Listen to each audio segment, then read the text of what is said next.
Croyez-moi, j'ai pas de cheveux, mais ça décoiffe.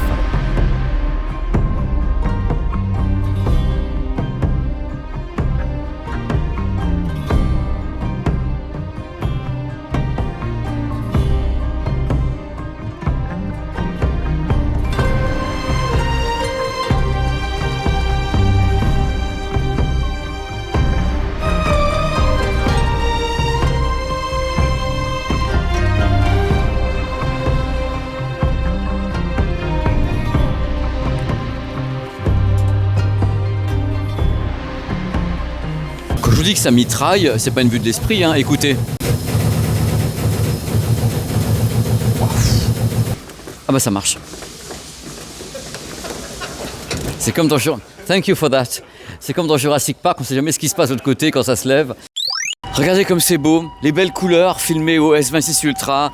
Nous sommes à Tokyo. Pour le moment, ça n'a l'air de rien. C'est un petit coin de Tokyo avec un peu de végétation, avec un parking. Mais attention, je suis en train d'être au milieu de la route. Le mec déjà, mais tout va bien, mais c'est incroyable. Si je suis ici, c'est en même temps pour rencontrer quelqu'un. Quelqu'un qui va faire la vidéo à mes côtés. Et voici donc Hugo. Salut Hugo. Coucou Pépé, comment ça va? Je suis en pleine forme et toi? Eh ben ça va pas mal, très heureux d'être à Tokyo. Enfin à Kawasaki, juste au nord de Tokyo, avec toi. Voilà. Ça fait plaisir. Et nous sommes devant le siège de, alors ce qui va être marqué Harman. Harman, c'est tout neuf. Ils ont racheté le groupe Sun United qui avait plein de marques, mais on en connaît surtout 3 chez nous. Denon, Marantz, des japonais, et BW, l'anglais, le fameux BW, Bowers et Wilkins. On va voir à l'intérieur tout ce qu'ils proposent. On y va parce qu'il y a des choses à faire comprendre quand même aux gens avant qu'on attaque ce reportage qui va être, je pense, vachement long.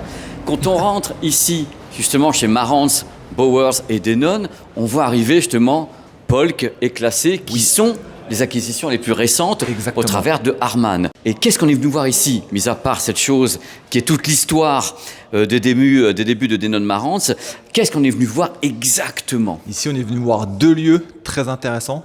Ici, Kawasaki à côté de Tokyo, et également Shirakawa qui sera l'usine de fabrication. Et ça, c'est une première, on en parlera un petit peu plus tard. Mais ça va être vraiment très intéressant de découvrir ici les ingénieurs et les soundmasters, donc les chefs du son de chez Denon et Marantz, et après également la partie fabrication. Ce qui est intéressant, c'est que quand on va aller à l'usine, ça fait, je crois, une dizaine d'années que personne n'a été filmé dans cette usine. Et un truc intéressant dans cette vidéo, on parlera également des nouveaux produits qui sont ici. Et d'autres, on ne peut pas parler, qui sont juste là parce qu'ils sont en juste embargo. derrière toi, on n'a pas le droit d'en parler. On n'a pas le droit d'en parler, ça on peut en parler, vous en parlera tout à l'heure, ça on peut en parler, ça la platine ne sort pas, et ça on peut en parler. Donc l'idée c'est de découvrir à la fois la conception avec les ingénieurs, l'usine et des nouveaux produits. Exactement, un petit peu de home cinéma qui est juste ici, la platine vinyle. Ils nous ont dit non pour l'instant, mais on n'est pas à l'abri qu'elle arrive. Les produits Denon Home. Et derrière nous, des produits qu'on ne montre pas. Je me cache comme ça, on ne sait jamais. Si plus grand que moi, c'est bon. Donc, il y a des produits juste derrière nous, chez Marantz. Voilà. Il y aura des sessions d'écoute qu'on va commenter parce qu'on ne peut pas vous faire écouter à travers du smartphone. Donc, on va vous dire un petit peu parce que, en fin de compte, ce qui se passe ici, Hugo, c'est quand même, il n'y a pas 2 paroisses, mais 2 marques qui sont confraternelles. Tout à fait. Il y a Denon et Marantz. La philosophie n'est pas la même. On a une sorte de programme séparé tout à l'heure dans les écoutes. Exactement. Avec de l'écoute de Denon, de l'écoute de Marantz. C'était pas les mêmes salles, c'était pas les mêmes ingés. Donc, c'est super intéressant. Et ce qui est aussi également intéressant, c'est qu'à chaque fois, on devra avoir les mêmes enceintes en écoute, de ce qu'ils nous ont dit. Ce sera quasiment tout le temps sur du BW et très souvent sur de la série 800. Donc en plus, on va faire des écoutes sur des gros systèmes. On verra si ça nous plaît. Mais... Alors, est-ce que tu peux dire, pendant qu'on se balade dans les locaux, que j'ai pas le droit de monter par là, alors est-ce que tu peux nous dire exactement, parce que tu parlais d'enceintes BW, on va les voir à l'image actuellement, c'est des enceintes qui sont hors de prix, qui sont mariées à des électroniques qui sont pas du même prix. Alors ça va être rigolo parce qu'en effet, ici, sur Denon et Marantz, il n'y a pas trop de produits qui peuvent aller sur de la série 800, à part la série 10, que toi, tu as déjà fait sur ta chaîne, quand tu as fait les produits Horizon, donc des produits qu'on connaît très haut de gamme. C'est pas ce qu'on va forcément écouter en premier aujourd'hui. On va sûrement écouter pas mal de séries 800, dont la 801. On parle de produits à plus de 40 000 euros, 45 000 euros la paire d'enceintes. Denon et Marantz ne sont pas connus pour des produits qui sont censés aller avec ça. Est-ce que ça va être intéressant? Attendons. Attendons, et pour finir quand même cette séquence d'intro, attention, et voilà. Alors si avec ça on n'a pas compris ce qui se passe, et encore, là dans le logo il n'est pas complet, tu connais la suite du logo. Non, si je mets sur le logo, d'habitude ici, parce que nous depuis qu'on est arrivé, il y avait un petit truc qui s'écrit normalement juste ici. Samsung. Samsung Company. Voilà. Donc en effet, tout ça, ça appartient aux géants coréens. Même si ça c'est américain, qu'on est aujourd'hui au Japon pour Denon Marantz, tout le truc appartient à la fin à Samsung, le géant coréen, numéro 1 de la télé depuis 20 ans maintenant, qui est aussi du coup un des géants de l'audio. Ça donne une idée de la suite. Let's go! Let's go. Voici ce qu'on appelle le Hall of Fame d'une marque. C'est-à-dire en effet une sorte de panégyrique de tout ce qu'ils ont fait. Regardez la taille de ce couloir. Et ce sont que des produits. Tous les produits qu'ils ont créés se trouvent ici, dans ce couloir gigantesque. En effet, là, on a l'époque 2001, on a les époques design. Ça file le tournis parce qu'il y a beaucoup trop de choses. Mais c'est absolument incroyable de pouvoir voir ça. Je pense qu'ils ont ouvert les petits rideaux pour nous aujourd'hui, pour nous montrer tout ce qu'ils ont et tout ce qu'ils ont fait dans leur carrière, justement. Les lecteurs de CD, les amplis de puissance, les lecteurs réseau, tout est ici, y compris des produits absolument iconiques, les premiers lecteurs cassettes, qui sont donc, je crois, ici. Il y a les DVD portables, les CD portables. Il y a tellement de choses à voir. Moi, je peux pas tout vous montrer parce que la vidéo ferait donc 2 heures, mais on va passer un petit peu comme ça en revue certains modèles qui sont également dans le musée. Quand je vois ça, moi je me dis, ça c'est vraiment des produits parfaitement iconiques de Marantz. Ce look est incroyable, ce look est inimitable. Il y a des gens qui ont essayé d'imiter, on a reconnu, ah ça c'est Marantz. Voilà, quand on voit ça, moi je dis c'est Marantz tout de suite. Ça c'est l'ère, en effet, Philips Marantz. Au moment où il y a eu cette complicité, ce joint venture entre Philips et Marantz, il y a eu ces produits qui sont sortis, y compris des lecteurs de Laserdisc, y compris des lecteurs de CD, entre Philips et Marantz, donc des produits qui avaient sous une même esthétique les deux marques. 1953, 1964, des produits qui sont également dans le musée au-dessus. Mais c'est étourdissant parce que là on met les mains dans le moteur, on est dans le réacteur même de la hi-fi au Japon avec tout ce que proposent ces deux marques. Alors là, séquence émotion parce que on va sur quelque chose d'un temps ancien, d'un ancien temps, mais ça fait partie de l'histoire du Hall of Fame de Denon Marantz, d'avoir tous ces produits et les lecteurs de CD en bas. Les premiers lecteurs de CD qui étaient sortis. Il y a également beaucoup de chaînes, de mini-chaînes. Ils ont beaucoup fait ça dans leur carrière. Et il y a encore justement des produits qui sont iconiques de ce côté-là. Moi, je me rappelle très bien de toutes ces mini-chaînes qu'on trouve encore avec presque le même design actuellement en vente chez Yodobashi ou autre. Et je pense qu'ils avaient des lecteurs de DAT. Je suis pas sûr. Ah voilà, justement quelque chose qui moi me parle beaucoup. Moi, je l'avais celui-là. Je l'avais. Voilà, j'avais les deux. Ici. C'était les premiers produits que j'avais achetés. C'est une émotion de les voir ces produits, les premiers lecteurs de Laserdisc, signés donc Marantz et Philips, avec les auto-reverse et autres. Pioneer avait la même chose. On plonge dans l'histoire, on plonge vraiment dans l'histoire avec les processeurs DTS qui sont ici, amplis, pré-amplis. Ça c'est un lecteur multi-CD. Je sais, on mettait les CD dedans, on pouvait en mettre 10, 15. Ce sont des carousels, il y avait des carousels de CD à l'époque et toutes ces machines qui pouvaient servir à l'enregistrement, au mastering, ils ont vraiment une histoire absolument incroyable. Ces gens-là ont une histoire incroyable. Et je suis content de vous la relater dans cette vidéo avec Hugo en plus pour Voyage à haute fidélité. C'est vraiment incroyable. Regardez un peu. Regardez. On se croirait, vous savez, à la fin des Aventures d'âge perdu, quand ils rentrent dans l'entrepôt et il y en a partout. Et vous vous dites, non mais c'est pas possible. À moi les murs, la terre m'abandonne. C'est la même chose. C'est de l'histoire et c'est à perte de vue. Parce que là, on dit bien que c'est à perte de vue. On a également des choses autour du DJing. Voilà, les platines Denon. DJing, qui sont quand même quelque part très proches des MK2. Lecteur de CD pour le DJing. Le mixage pour le DJing. Ils sont très forts pour le DJing parce qu'en effet, il n'y a pas que Pioneer, même si Pioneer est leader et Technics est leader, ils sont très forts, Denon, là-dessus. On a les amplis Home Cinéma avec des monstres à côté. Vous savez, ils sont les rois ici pour balancer des monstruosités. Regardez un peu dans la série Monstruosités. Alors là, ça peut faire peur, mais ça ne fait pas peur. Au contraire, moi, je trouve ça très intéressant de pouvoir avoir toutes ces connectiques et pouvoir brancher des tas de choses. Ça, ce sont des amplis d'époque, si je puis dire. Moi, j'en avais un qui était peut-être celui-ci ou un truc comme ça, je ne me rappelle plus. Donc là, je vois un petit peu ma vie défiler. Je suis un petit peu... Un de mes supports favoris à l'époque, le DAT.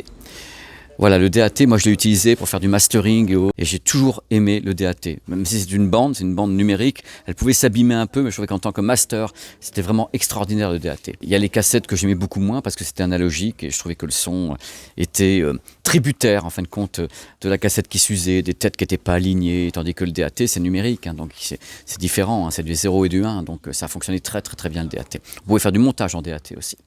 Voilà, je vous raconte ma vie, mais c'est ma vie que vous voyez là.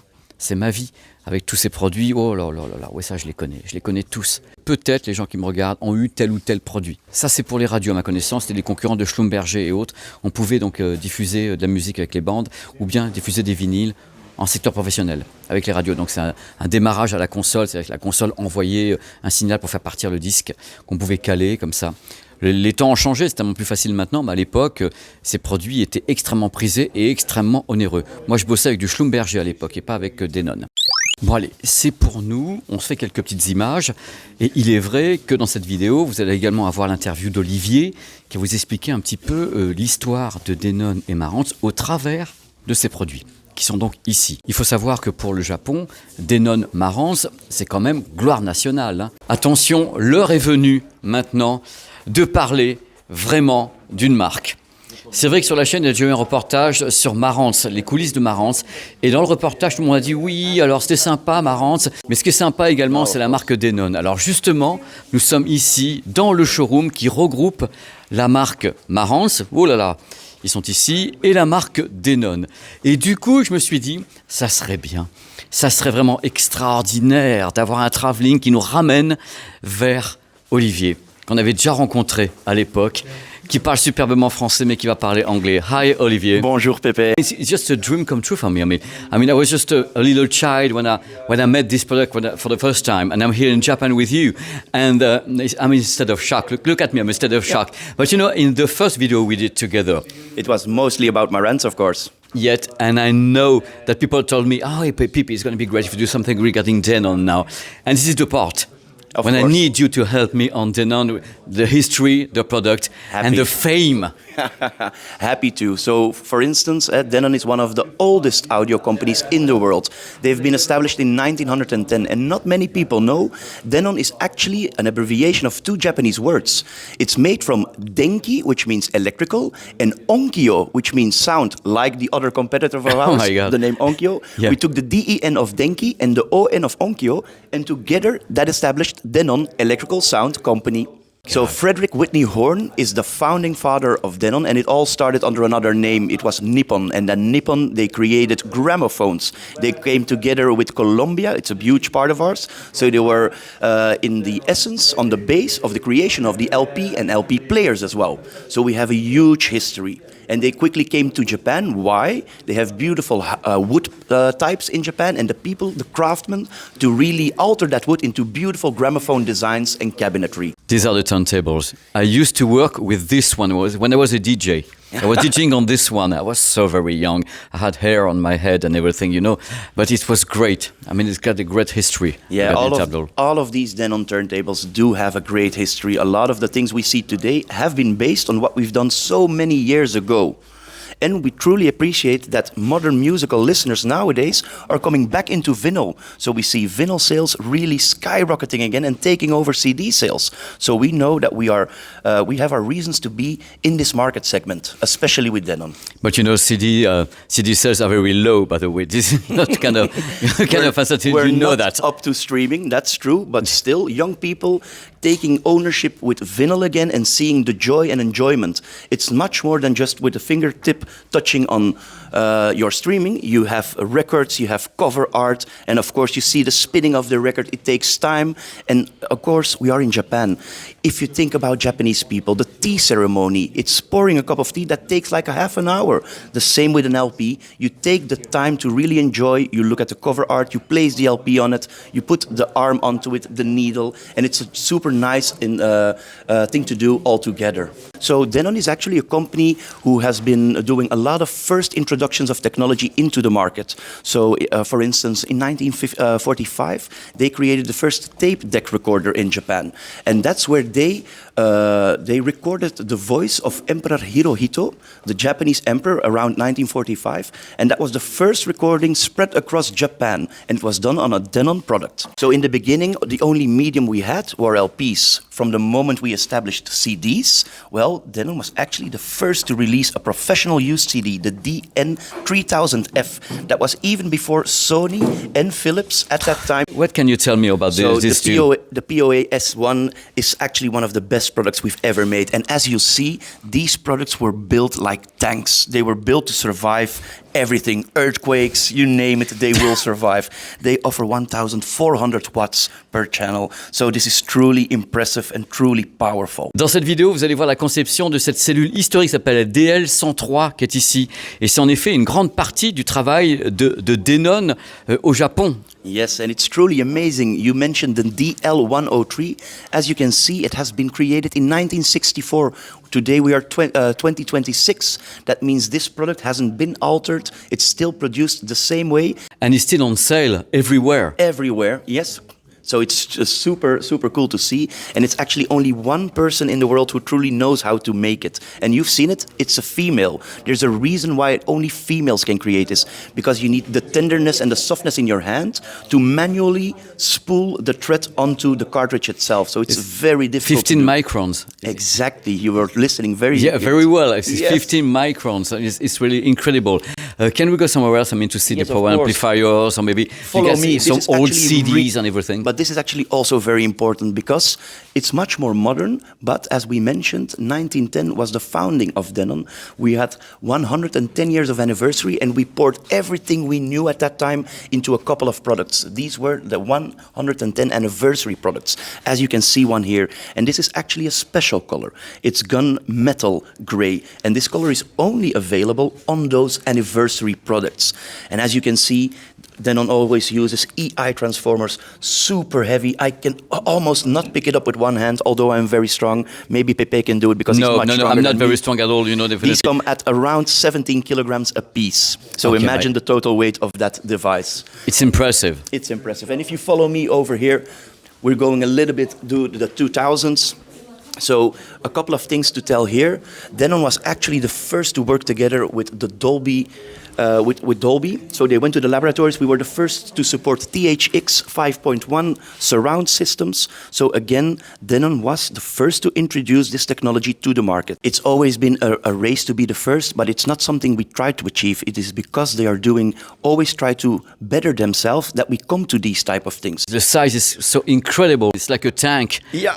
Definitely one of the largest one I've ever I seen. think in modern cabinets this will not fit anymore. No, if it you look at can't. the weight, the height, that's why Denon is also modernizing. So they're making their designs a little bit more appealing to new audiences as well.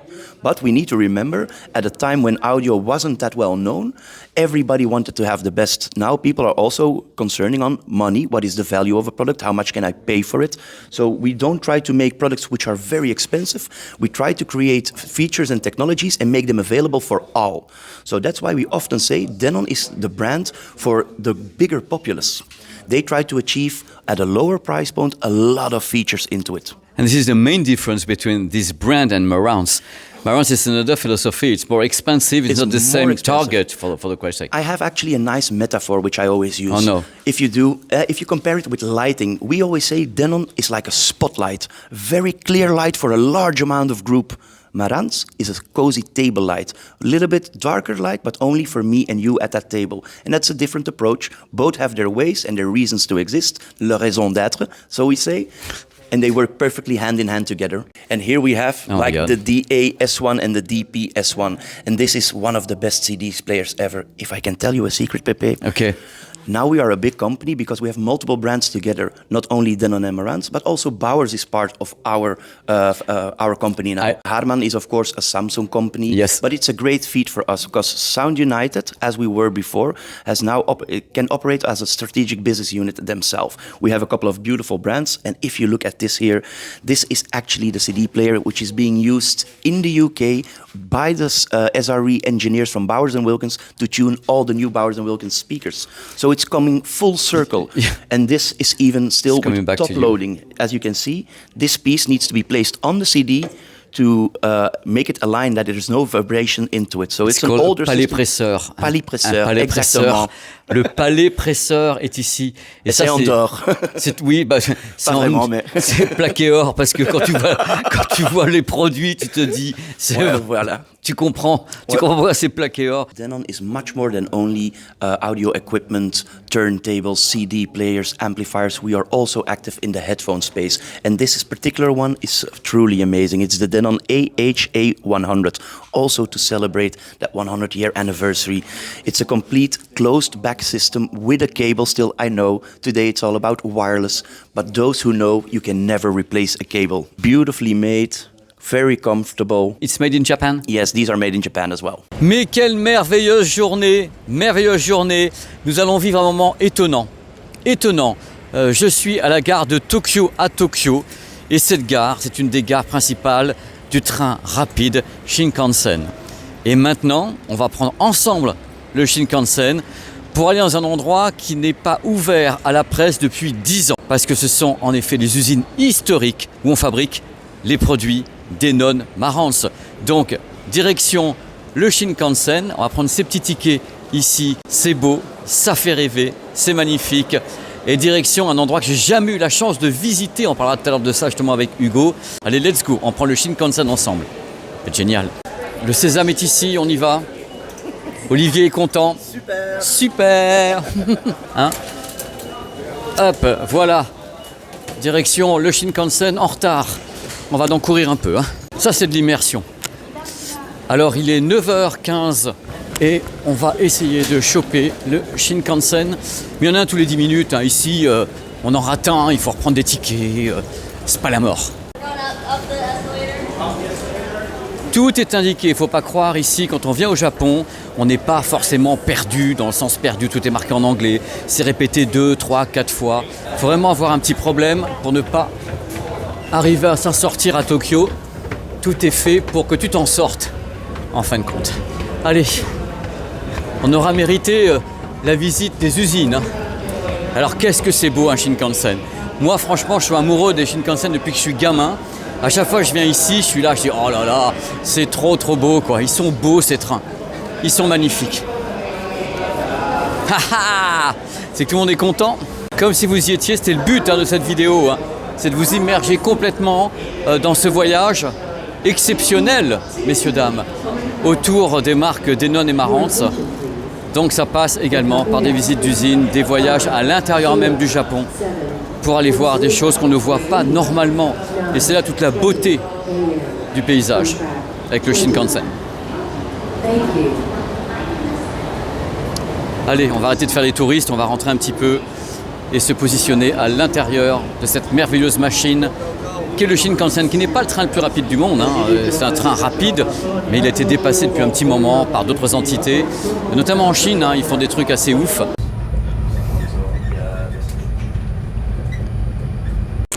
Oh, et ben voilà, nous y sommes, nous sommes à Shin Shirakawa. Pour les gens qui aiment la haute fidélité, pour les gens qui aiment tout ce qui est autour du son, cette ville est carrément légendaire et c'est pour ça que nous sommes très fiers d'y être. Vous allez voir Hugo dans quelques instants qui va nous faire l'introduction devant l'usine.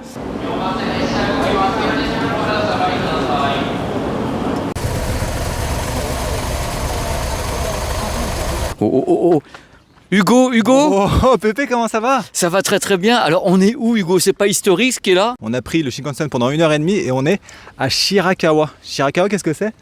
Derrière nous, comme ça pèse pas de mine, mais dans les années 80, ils sont venus ici pour faire une usine magnifique. Qui c'est? Eux, c'est Denon et Marantz.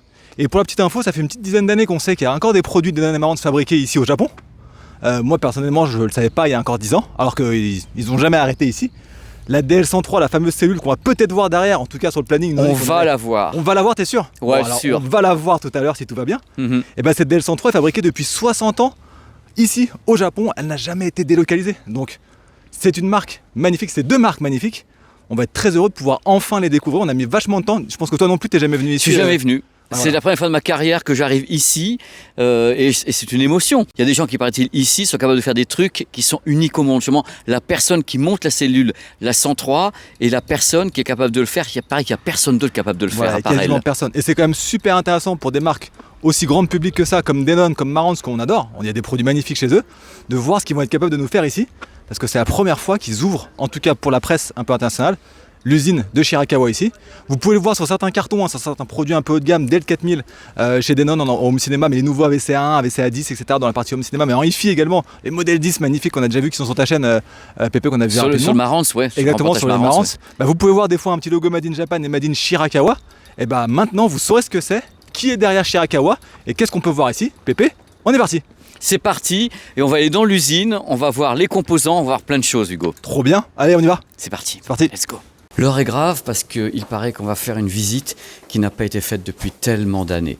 Donc on va voir comment on fabrique des petites cellules de lecture. Avec un modèle iconique, on va assister à la fabrication de A à Z, il paraît. Ça c'est toujours les espoirs, et puis après on va voir si c'est pas le désespoir. Comme si vous y étiez. Ah dis donc, alors c'est carrément super artisanal quoi.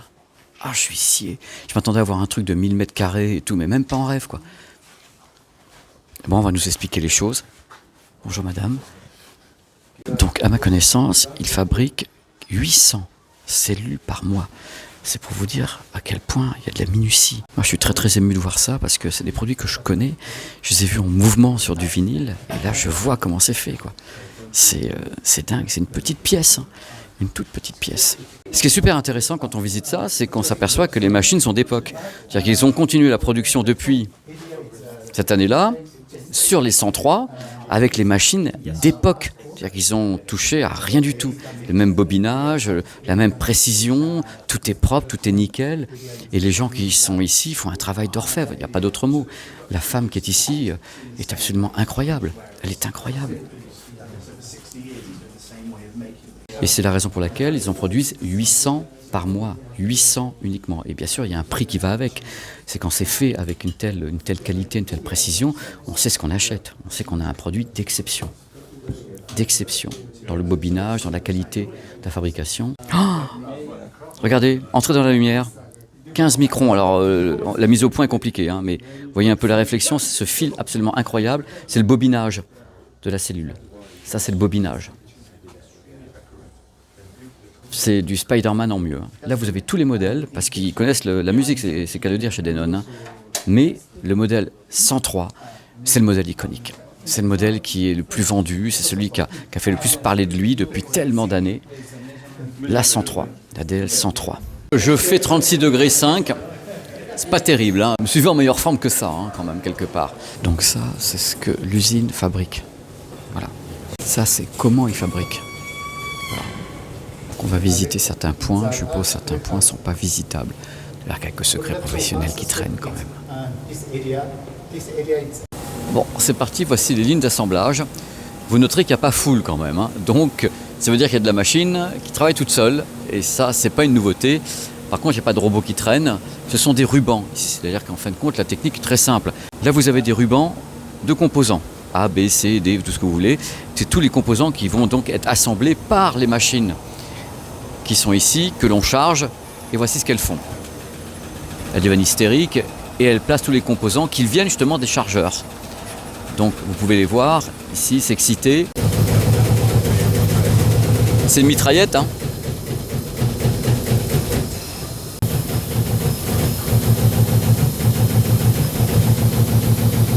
Et elles effectuent des pré-soudures souvent.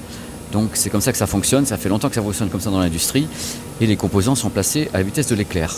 Le truc important sur cette usine, contrairement à d'autres usines, c'est que eux, ils fabriquent les boards. C'est-à-dire que tout ce qu'on peut voir ici, dans ce qu'on appelle le board, est fabriqué ici. Il y a des usines qui récupèrent le board qui vient d'ailleurs et qui l'installent comme ça. Eux, ils se chargent du board. Ce sont les machines qu'on a vues tout à l'heure avec les rubans, avec tous les composants. Le board est fait ici. Et ça, c'est assez rare dans les usines.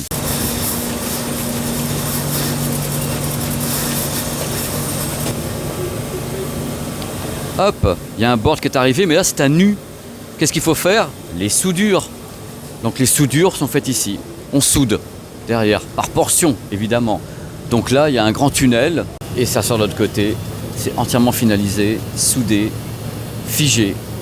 C'est magnifique. Pour que vous sachiez, les machines travaillent toutes seules. Par contre, ça c'est important. Vert, tout va bien. Il y a une signalétique par rapport à des couleurs. Si la machine a un problème, elle est en surchauffe, un truc comme ça, tout est signalé par ces indicateurs lumineux. Bah, ça clignote, le monsieur il vient, il dit voilà il y a un problème. En général c'est un problème de chargement quand ça clignote, ça veut dire qu'il y a des rouleaux qui sont vides ou un truc comme ça. Ça se met à clignoter. Quand c'est rouge, faut se barrer. Mais orange, ça veut dire qu'il n'y a plus rien dans les chargeurs. Les mitraillettes sont à sec.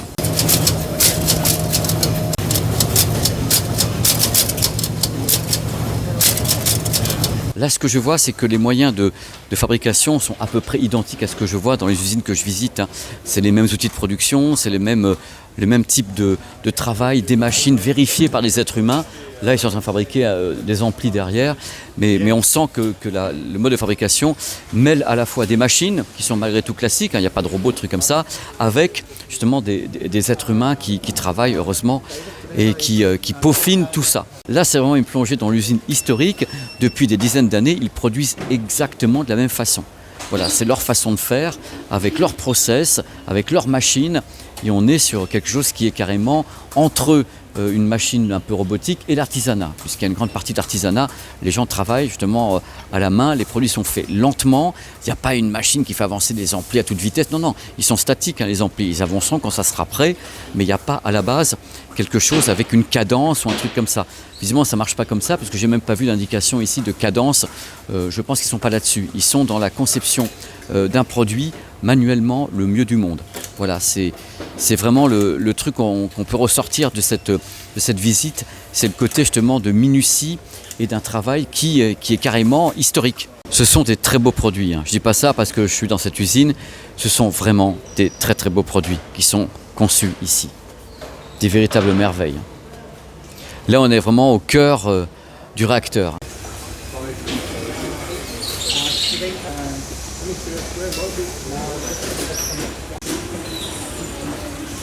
Je pense que ce sont des chambres de vieillissement.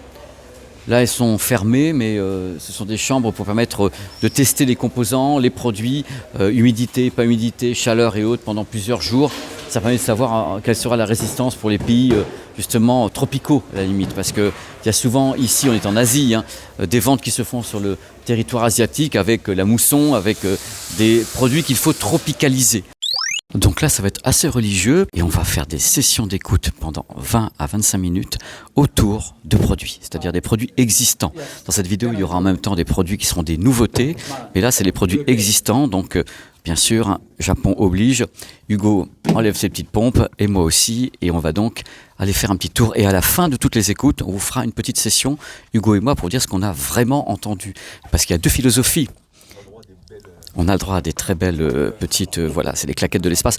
Donc à la fin, on fera une petite vidéo pour vous dire quelles sont les différences de philosophie au niveau de l'audio entre Marantz et Denon, parce qu'il y a vraiment une séparation ici entre les deux. Là, c'est la salle Marantz, il y a une autre salle Denon. Donc je vais découvrir la salle en même temps que vous. Donc c'est une salle entièrement close, hein, façon chambre sourde, mais avec, oh là là là là, le matos, oh là là là là là là là là là. C'est hallucinant. Je vous fais un petit passage comme ça éclair. Regardez un peu la beauté de ce qui est ici. Hugo est comme moi, il est super, voilà. Et voilà, regardez un peu.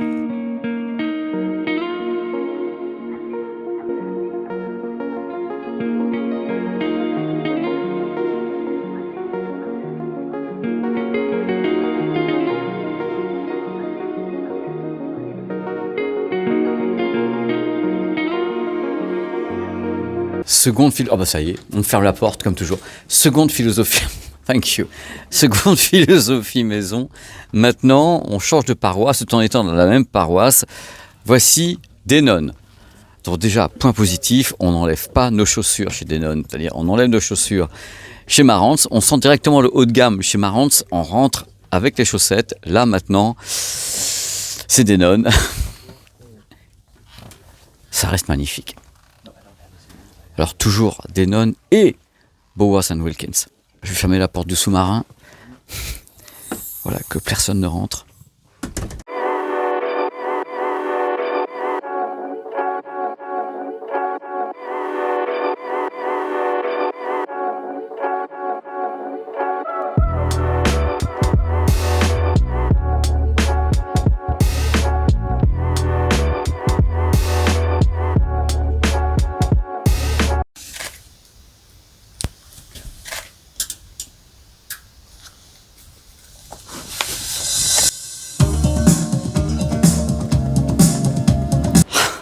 Le truc, c'est qu'avec Hugo, on a écouté plein de choses.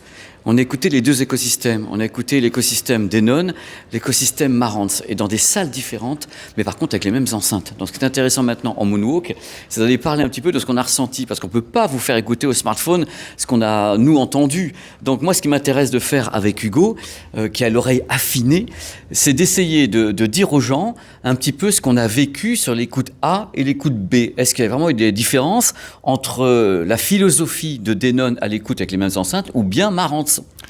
Il y a eu des choses vraiment différentes et très intéressantes. On a aussi, comme les produits qu'on a derrière nous, écouté de la hi-fi et du home cinéma. On a écouté un peu des deux. Et à chaque fois, c'était ça qui était surprenant. Donc comme on l'a dit dans l'intro, tout sur de la 801, donc sur de la plus grosse enceinte de chez BW. Alors pas la signature, hein, pour ceux qui connaissent BW, il y a encore plus haut de gamme, mais déjà c'est du très très haut de gamme. Et en effet, on a écouté des choses. Alors toi et moi, on a ressenti des choses un peu différentes. C'est ça qui est intéressant, c'est chacun a une oreille un peu différente. Moi je suis un méchant. Pépé, Toi, t'es un gentil, toi. Pépé est vachement plus méchant que moi. T'es gentil, moi je suis là, j'étais là, j'ai... Oui, alors... Ah, voilà, là. On va pas répéter tout ce qu'il a dit, hein, parce que c'est pas toujours très gentil. Classé X. Ouais, c'est vrai. Donc alors, Mais- toi, tu as ressenti quoi quand on parle des deux écosystèmes, enfin des deux philosophies? Si on parle de marque, en effet, j'ai ressenti des choses différentes dans l'approche et la réflexion des marques. En effet, sur Marantz et sur Denon. Sur Marantz, on peut pas tout vous dire parce que la deuxième écoute qu'on a faite, c'est sur des produits qui sont juste devant nous, dont on peut pas vous parler. Mais il a failli le faire. Regarde, je mets la main, là, regarde, je mets le pied. Mais ces petits produits, donc c'est des produits plutôt entrée de gamme, ont été en écoute sur de la 801. Et moi, j'ai été pépé, particulièrement étonné. J'avais très peur. Pour être honnête, avant l'écoute, on a écouté la série 10, qui est le très haut de gamme de chez Marantz avec de la 801, et c'était très intéressant.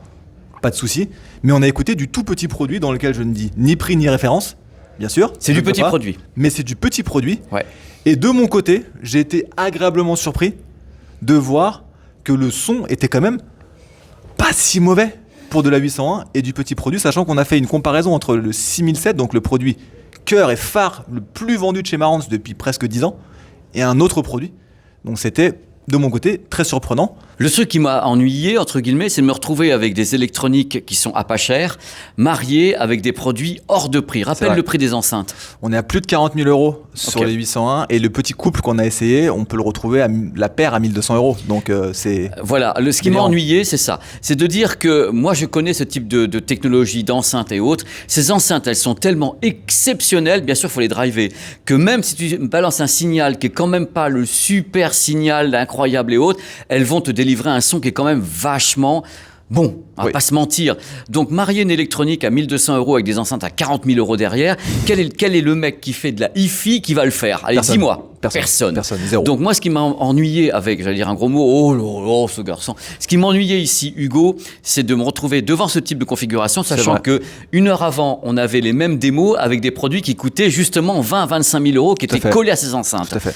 Donc, pour moi, il y a un truc qui va pas. Il aurait fallu écouter ces produits avec des enceintes qui étaient faites pour ces produits. Sur des plus petits produits, je suis d'accord avec toi. Et pas booster le truc derrière en disant moi j'ai une enceinte à 40 000 boules, le son va être bon. Bah, le test, de toute façon, des petits produits Marantz, on les verra. Je sais pas si toi tu les auras un petit peu sur ta chaîne, mais c'est des produits que nous on va tester dans le magazine. On verra. Même si c'est de l'entrée de gamme, même si Haute Fidélité fait du très haut de gamme, on sera très content de tester du petit produit parce que c'est intéressant de parler à tout le monde. Je n'ai pas détesté les écoutes, j'ai trouvé ça super et justement très surprenant d'arriver à driver des enceintes pareilles. Mais encore une fois, j'ai eu l'impression qu'on avait pipé le jeu et qu'on ne pouvait pas être parfaitement cohérent et crédible en balançant le son de produits à 1200 euros sur des enceintes qui valent 45 000 euros. Et encore, t'as été gentil parce que tu n'as pas parlé des câbles, mon cher Pépé. Oui. Il y avait plus cher de câbles que d'électronique. que d'électronique. Alors, ça, pour information, parce que forcément c'était du câble fait pour la série 10, donc très haut de gamme. Il y avait des très gros câbles secteurs et des câbles complètement fous, plus chers que, que l'électronique. Donc on est hors de l'écoute que pourront faire les gens. Donc c'est ça qui m'a dérangé. Et pour faire très rapide entre Denon et Marantz, parce que c'était ça la question d'origine, parce que là on est resté que sur Marantz, c'était la philosophie. Alors déjà, ce qui était intéressant, c'est qu'on a vu deux soundmasters, donc deux chefs du son de chez Denon et un de chez Marantz, et qui n'ont pas la même sélection musicale. Donc déjà, c'était un petit peu biaisé, puisque il y en avait qui avaient un type de musique, d'autres un peu d'autres. Moi, j'ai également préféré souvent l'écoute de chez Denon, alors que personnellement, Ouais. d'habitude, je préfère Marantz. Moi aussi. Mais il y avait une bonne partie qui était faite aussi sur le choix des musiques. À un moment, on a été surpris sur le premier vinyle écouté chez Denon. où Pépé a été pas content du tout. Et Horrifié. Je dis bien horrifié. Quand il a commencé à balancer le vinyle avec une des meilleures cellules d'ici, donc la 103, ils ont passé Fleetwood Mac, qui s'appelle Big Love, un morceau tout à fait particulier avec plein d'aigus qui est enregistré. C'est Arthur Baker qui a mixé et autres. Et là, j'ai trouvé un son qui était plat. Ça manquait de tout. Et j'étais horrifié. Ouais, c'était un petit peu triste parce qu'on passait du CD au vinyle. Et c'est vrai que Denon, dans son histoire, dans ses 120 ans d'histoire, est très fort sur cette partie-là. Ah, mais là, ça avec la fonctionnait 103. pas. Et là, le premier vinyle qu'ils nous mettent, pour être honnête, c'était un peu déceptif. Les autres derrière, Ouais, bien. c'était bien. Ouais. Donc l'écoute des Denon était plutôt réussie. Sur Marantz, on avait une sélection de musique qui était parfois un peu moins entraînante, on était un petit peu moins dedans, donc l'écoute était bien, mais je me suis pas jeté par terre non plus. Par contre, ce qui est intéressant aussi, tu remarqueras ici, dernier petit point, c'est que ce pays-là, j'espère qu'on aura quelques images d'Akihabara si on entend d'y aller, Oui. c'est que le Japon est un pays du physique. Et donc on a fait énormément d'écoutes sur du CD, Ouais, qui est bien. revenu à la mode partout. On voit plein de produits super cool. T'en Ouais, as fait ouais, plein ouais, sur la chaîne, ouais, des petits ouais, CD ouais, portables ouais, et tout. tout C'est à la fait. mode de partout. C'est Tout trop à bien, fait. des petits fiots et tout, c'est super. Et eux sont toujours amoureux du CD. Et une des grandes choses intéressantes chez Marantz, c'est le SACD, où on a pu réécouter du SACD qui est pas toujours très bien distribué en France. Je parle du SACD lui-même. Donc c'était rigolo de voir beaucoup d'écoutes sur du support physique. Normal, on est au Japon et ici le Japon défend le média physique depuis Énormément. longtemps, le Blu-ray disc, le DVD, on va avoir des images tout à l'heure justement à Akiba, donc Akihabara avec Yodobashi. Ici ils font leurs démos alors que avec du CD et tandis qu'en France on fait les démos avec du streaming, avec Qobuz. Tous les salons et autres, c'est quasiment que du streaming. Et c'est vrai que quand vous arrivez ici, là c'était pas 100% parce qu'on a testé un tout petit peu le Link 10 de chez Marantz, mais c'était 90%, 95% de physique, CD et vinyle. C'est des vinyles. Donc voilà, c'est une autre façon de voir les choses, c'est vachement bien. Mais en tous les cas, moi les écoutes, je peux pas les juger par rapport à ce que j'ai entendu ce matin, parce que je suis comme ça et moi j'ai besoin de quelque chose où on me mène pas en bateau d'une salle à l'autre avec un ingénieur à l'autre qui dit moi ça c'est ma musique, tiens on va écouter un autre truc C'est vrai. et des câbles qui coûtent 10 000 euros accrochés à des produits à 1 000 euros. Ça fonctionne pas avec moi. Je suis d'accord, 100% d'accord.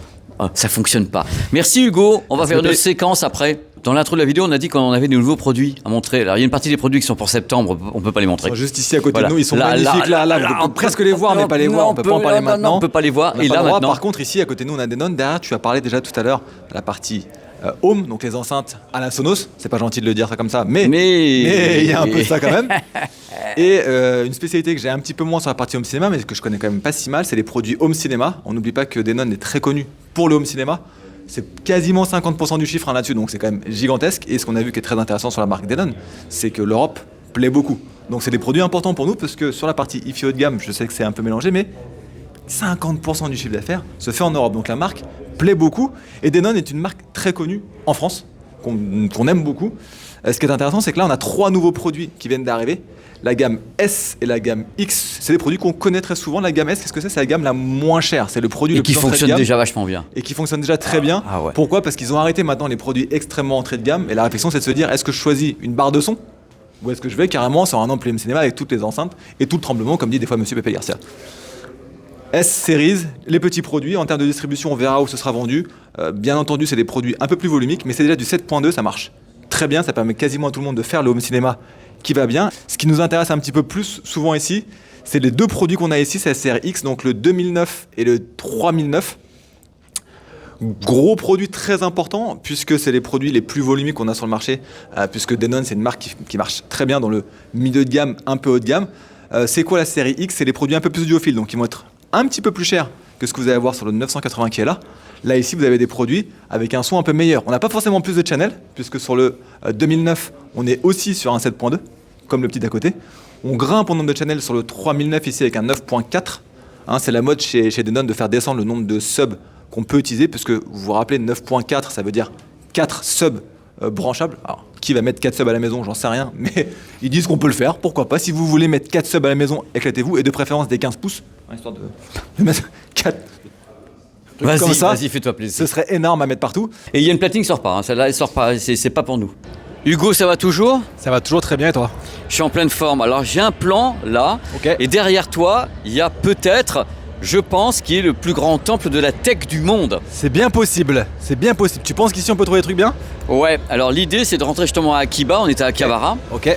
et d'essayer de trouver les produits dont on parle dans cette vidéo. On va Ouais. voir ce qu'on peut trouver dans ce temple qui permettra de conclure la vidéo avec les produits sur le terrain, monsieur. Et oui, Akihabara, le quartier tech par excellence, le plus connu du monde entier, de tous les fans d'électronique et de manga aussi, parce qu'on a vu 2-3 trucs sur le passage. On s'est pas arrêté, mais qui donne quand même envie de rentrer et d'aller voir. Et bah montre-moi. J'ai du mal à cadrer Hugo parce qu'il fait 1m90 et moi je fais 1m12. Donc c'est très très compliqué. Hors taxe. Hors taxe. Hors taxe. Donc on va juste s'arrêter à l'entrée pour pas rentrer avec le smartphone à l'intérieur parce que là ça fait un peu too much tout de suite et on y va. Il y a combien de niveaux ici, Pépé? Ça m'a l'air énorme. Alors il y a 8 niveaux. Wow. Il y a un moment donné, il y en avait 9, mais ils ont balancé le rez-de-chaussée qui était un étage de PC, ils l'ont ramené sur le 3e, je crois. Allez, c'est parti. Là, franchement, vous vivez un truc en expérience parce que je pense que le monde entier qui aime la tech rêverait de se retrouver ici devant le Yodobashi Akiba. C'est clair, c'est pour ça qu'on y est. Merci Pépé pour l'invite. Hé, on l'a trouvé, hein. On l'a trouvé, Hugo. On l'a trouvé. On est ici, dans le stand Denon. On est à Akihabara, on est au 4e étage. 4e, ouais. 4e étage, on est parti voir ce qui se passe en dessous, c'était fou. Et là, on est au stand Denon. Pour expliquer en vrai ce qu'on a pu voir. Là, à l'image, vous allez voir des très beaux produits, dont les petites 705 S3 signature. C'est le bleu signature qu'on peut voir de la série 700, où on commence à voir ce tuteur des bafflés. Et les produits Denon, dont un PMA 3000 qui est l'ampli le plus haut de gamme, et donc on a pu voir en fabrication à Shirakawa. Il est fabriqué celui-ci au Japon, tout comme la platine vinyle, la haut de gamme ici, des P3000, l'héritière des produits que Denon font depuis des années, des décennies et des décennies. Donc ça, on peut les voir en vrai et les écouter ici. Si vous voyez un petit peu autour, ce qui est intéressant de voir, c'est qu'il y a bien les amplis home cinéma, dont les gros, qui sont fabriqués aussi à Shirakawa, comme là un 6008 et le 4008, puisqu'on l'a vu sur les chaînes de production ici au Japon. Les gros bébés, avec un petit Oppo caché tout en bas. Regardez bébé. Il n'est pas en vente le Oppo. Ah bah il n'y en a plus. Il n'y en a plus un seul Oppo. Voilà, les gens qui regardent vont devenir fous. Parce que ici, il y en a. Est-ce qu'on peut dire quand même que toutes les démos qui ont été faites chez Denon Marantz ont été faites avec les Oppo? Oui, toutes les parties Blu-ray sont tous sur du Oppo. Il y a toujours un Oppo caché dans le coin. Il n'y a pas de Magnétar, qui est la marque qu'on peut retrouver un petit peu aujourd'hui. Il y a du Oppo partout. C'est complètement fou. Partout dans l'industrie, quand on fait des démos, c'est avec les lecteurs de Blu-ray Oppo. Exactement. C'est du délire.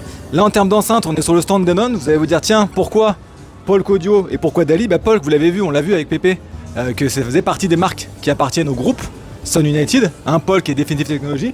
Et à côté Dali, alors ça n'a rien à voir, ça appartient pas du tout à Denon Marantz, mais Dali est importé depuis des années par Denon Marantz au Japon. Donc c'est pour ça que le stand ici, c'est un stand avec du Dali également, marque danoise, qui n'a rien à voir donc. Parce que là, on a justement les Oberon, les Menuets, les Opticon. Super produit. Super produit. Il y a une vidéo sur la chaîne d'ailleurs sur place, tournée chez Dali. Franchement, la marque est incroyable. Et donc, l'explication, tu l'as dit, c'est parce que c'est importé par Denon Marantz. Exactement. C'est bien un stand aujourd'hui qui est Denon de ce côté-là. Et là, on voit tous les produits, dont une grosse partie de ceux qu'on a pu voir en fabrication. Et ce qu'on peut remarquer quand même, c'est la taille du stand. C'est gigantesque, mais le magasin n'a aucun sens. Toi, Pépé, qui voyage beaucoup, on est d'accord que c'est peut-être le plus gros magasin du monde en électronique. C'est un des plus gros, il y a des trucs à Hong Kong, à Shenzhen, mais qui sont pas aussi bien faits que celui-ci. Pour moi, c'est le plus beau et le plus gros que j'ai vu. Ce qui est bien maintenant, c'est de voir si on peut trouver Marantz, qui doit pas être très loin.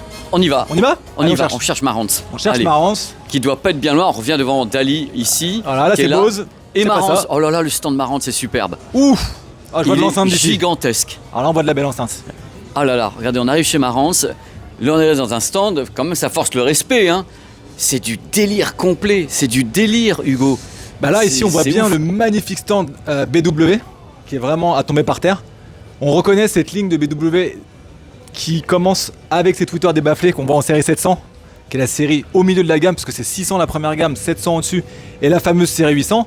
Et quand on parle de série 800 qu'on a écouté, sur les images, vous verrez les 801 qu'on a eu le loisir d'écouter en permanence avec des gros et des petits produits. Vous avez une autre colonne assez connue chez BW qui est la 804. C'est une série 800, ça c'est la petite sœur de la grosse 801 qu'on a vue tout à l'heure. Mais vous voyez, elle est ici en écoute, avec tout le reste de la gamme. Et au fond, hop, la petite 805 qui est la bibliothèque. Je l'adore. Celle-ci, alors c'est mon petit coup de cœur à moi perso. Je l'adore. Un petit coucou à BW, c'est mon coup de cœur, n'oubliez pas. Celle-ci, je la trouve vraiment magnifique. Elle est à tomber par terre. Donc la stand Marantz, mais avec tout BW. Tout BW, ce qui est normal, on a expliqué pourquoi. Exactement, c'est la même maison. Et là, une gamme qui est forcément à tomber par terre, qui est toute la nouvelle gamme Marantz. Voilà, vraiment très belle. La gamme cinéma qu'on voit complètement ici avec la partie ampli-préampli pour certains côtés, parce qu'ils ont sorti beaucoup de produits ampli-préampli et toute une partie hi-fi. Et puis on peut voir, on vous a parlé rapidement tout à l'heure du CD 6007, PM 6007 qu'on n'a pas trop mis sur les images parce qu'on savait pas trop ce qu'on avait le droit de filmer, pas filmer. Là vous les voyez, c'est eux les entrées de gamme. Tout ce qu'on peut vous dire, c'est qu'ils ne ressemblent pas aux autres en termes de design. Moi je dis juste ça, j'ai rien dit d'autre. On n'a rien dit d'autre, Pépé t'as rien dit non plus. Mais CD 6007, PM 6007, donc l'ampli et le CD, vraiment les plus connus dans cette gamme-là. Et tout le reste de la gamme qui reprend ce nouveau design magnifique. On aime ou on n'aime pas, moi perso je trouve ça très joli. C'est super classe. Et ici, ils le font bien en termes de marketing. Vous avez vu, tout est en champagne silver, qui est la couleur un peu vintage qui va bien avec ce design-là. Toute la hi-fi ici est en champagne vintage et c'est vraiment très beau. On leur a montré. On leur a montré. Akihabara. Akihabara, juste derrière nous, l'ancien Sega Center. Moi, je l'ai connu à cette époque-là, Sega Center. Il s'appelle comment maintenant? Gigo. Gigo. Oh, c'est vachement bien. On n'y go pas en plus. Ouais, on n'y go pas. On n'y go pas. Merci Hugo, on a tout donné. Hein. Merci Pépé, merci à toi pour cette découverte, c'était super. C'était incroyable de pouvoir comme ça avoir fait les coulisses de ces marques-là, qui sont des marques historiques ici en plus, parce qu'on parle de légende quand même, Denon et Marantz. Des marques iconiques, les marques japonaises parmi les plus anciennes. Hein, Denon, plus de 110 ans, c'est complètement fou, mine de rien. On a vu Luxman là au magasin qui fait ses 100 ans, qui a fait ses 100 ans, mais c'est quand même complètement fou d'avoir des marques avec une histoire aussi belle. Voilà, donc dans tous les cas, la vidéo, il faut en parler autour de vous, il faut en parler de notre fidélité, il faut en parler partout, parce qu'on a quand même beaucoup travaillé et on est très fiers du résultat quand même, il faut dire ski, on est content de l'avoir fait. Exactement, c'était un très bon moment et merci Pépé de m'avoir invité sur ta vidéo, c'était super, un très bon moment d'avoir fait ce voyage ici avec toi au Japon pour découvrir en profondeur Denon, Marantz, l'usine. Ça bougeait partout, on est à Akihabara. Allez, ciao tout le monde. À très bientôt, ciao. Ciao.